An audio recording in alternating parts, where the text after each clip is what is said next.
कसाबला 5 प्रकारचे ट्रेनिंग दिलं जात होतं असं उज्ज्वल निकम यांनी म्हटलेलं आहे।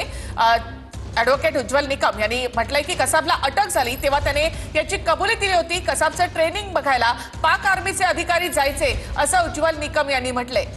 हाफिज सईद सोबत त्याने फायरिंगची ट्रेनिंग घेतली होती अशी माहिती उज्ज्वल निकम यांनी दिलेली। विशेष सरकारी वकील आहेत। या सगळ्या प्रकरणाच्या सुनावणी दरम्यान वेगवेगळ्या युक्तिवाद उज्ज्वल निकम यांनी केलेला होता, त्यामुळे महत्त्वाचे इनपुट्स त्यांना या सगळ्या प्रकरणासंदर्भात आहेत।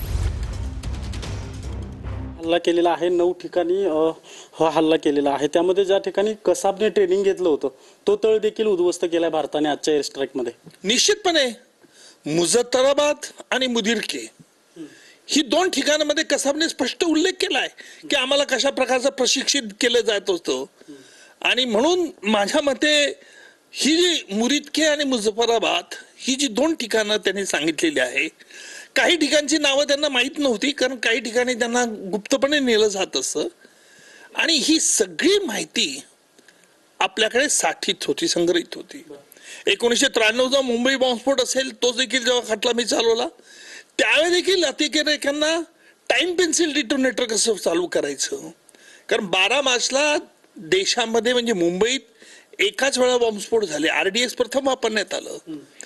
हे जे प्रशिक्षण दिलं जात असं हे काही नुसतं हाफिज सईद किंवा झकीर रहमानला नाही, याच्या मागे पाकिस्तानची लष्करी ताकद ही देखील होती।